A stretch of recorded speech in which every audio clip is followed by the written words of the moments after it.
सिर्फ हरियाणा तक ही सीमित नहीं।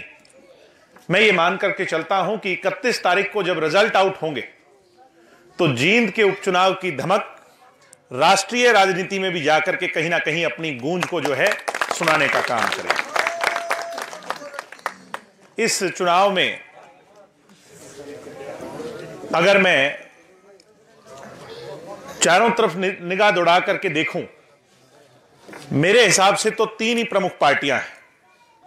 चौथी की बात करें या ना करें, वो मेरे हिसाब से समय बर्बाद करने बराबर है। सहमत हो कि नहीं आप सारे बैठे? एक पार्टी तो है भारतीय जनता पार्टी, वो भारतीय जनता पार्टी जिसको हमने 4.5 साल पहले इस देश की सत्ता सौंपने का काम किया। वो बीजेपी जिसकी हरियाणा में सरकार बनी और मुद्दों के आधार पर बनी। वो मोदी जी की सरकार जिसमें यह कहा गया था कि किसानों को स्वामीनाथन की रिपोर्ट देंगे। वो मोदी जी की सरकार जिसमें यह कहा गया था कि हम कर्मचारियों को पंजाब के समान वेतन देंगे, नौजवानों को रोजगार की बौछार देंगे। वो मोदी जी की सरकार जिसमें कहा गया था कि चिंता मत करना, स्विट्जरलैंड के बैंक खातों में जो काला धन जमा है, मोदी जी उसको देश लेकर के आएंगे और फिर गरीब जनता के अकाउंट खुलवाकर 15-15 लाख अकाउंट में डलवाने का काम करेंगे। जहां राष्ट्र हितों की रक्षा की बात हो रही थी और जींद के डेवलपमेंट की बात हो रही थी, अगर आज इन 4 सालों का तोल मोल तराजू लेकर के करें, ना तो किसान को स्वामीनाथन का लाभ मिला, ना इस देश की सीमाओं पर सियाचिन जैसे ग्लेशियर में बर्फीली पहाड़ियों पर खड़ा होने वाले सैनिक का हौसला बढ़ा, ना नौजवानों को रोजगार मिला, ना हमें सुरक्षा मिली, ना जींद का विकास हुआ। लोग कहते हैं कि यहां पर सड़कों में गड्ढे नहीं, जींद में गड्ढों में कुछ कुछ सड़कें कहीं कहीं नजर आती हैं। साथियों, ना ही आपके 15 लाख आपके अकाउंट में डले, हां जनधन खाते जरूर खुले, 15 लाख तो नहीं बल्कि बैंक के मैनेजर का फोन आपके मोबाइल फोन पर जरूर आया होगा कि इनमें कुछ डलवा लो, नहीं तो ये और बंद हो जाएंगे। जीएसटी लागू हुई, व्यापारी वर्ग जो बीजेपी के नारे लगाने वाला वर्ग होता था, हमारे में से तो शायद कम ही व्यापारी हो इस कॉलोनी में, मगर जीएसटी का हाल देखना है तो कभी घंटा घर में जाकर किसी भी दुकान पे दरवाजा खटखटा करके पूछना कि जीएसटी से खुश हो या नहीं।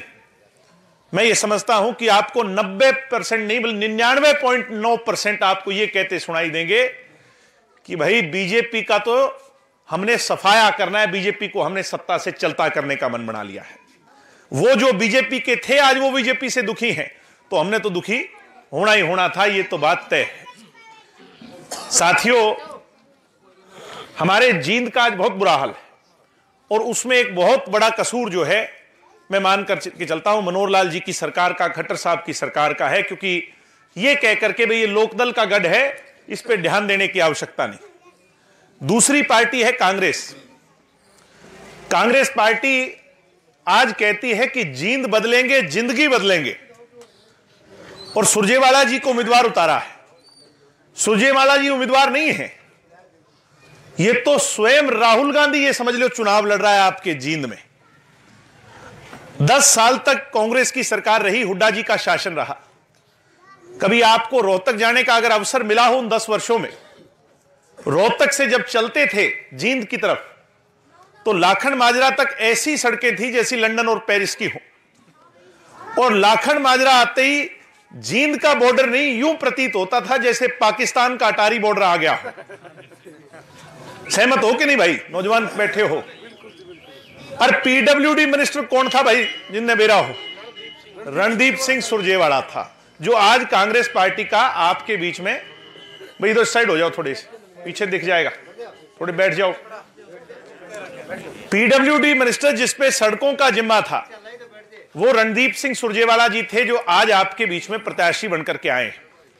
कांग्रेस के 10 सालों में जहां आपने तो कांग्रेस की जमानत जब्त कराई, वहीं कांग्रेस ने भी आपको बड़ी ऐसी नजर से देखा जिसमें आपसे कोई बदला लेने की बात की गई।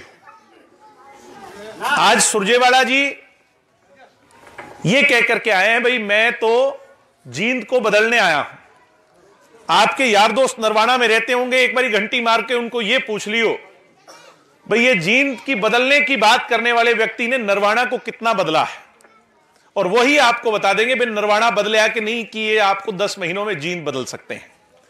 ये तो स्वयं एमएलए हैं, अगर वहां की सीट छोड़कर यहां चुनाव लड़ते हैं तो भी कांग्रेस के 17 रहने, 18 तो होना नहीं, क्योंकि वो सीट भी छोड़नी पड़ेगी। सहमत हो कि नहीं? और एक बात मान करके चलो, मैंने परसों रात को यूट्यूब पे देखा, मोबाइल फोन पे आजकल ये चल रहे हैं जो मल्टीमीडिया, रणदीप सिंह सुरजेवाला ने नॉमिनेशन भर के कैथल में मीटिंग बुलाई और कैथल जाकर अपने कार्यकर्ताओं से कहा कि भाइयों नाराज ना होना, जैसे गाड़ी पे टेम्परेरी नंबर प्लेट लगती है, मैं तो जींद टेम्परेरी नंबर प्लेट लगा के गया हूं, मेरी पक्के वाली आरसी तो तुम्हारी है, मैं तो हमने छोड़ के नहीं जाता। ये बात कही है सुरजेवाला जी, नहीं सुनी हो तो मैं आपके फोन पे भिजवा दूंगा। इसका मतलब एक बात मान करके चलो कि बीजेपी तो है ही है, कांग्रेस भी सिर्फ चुनाव जीतने के मकसद से आपके बीच में आना चाहती है। जींद का विकास उसका मोटिव नहीं है, उसका इरादा नहीं है। सहमत हो कि नहीं सारे भाई?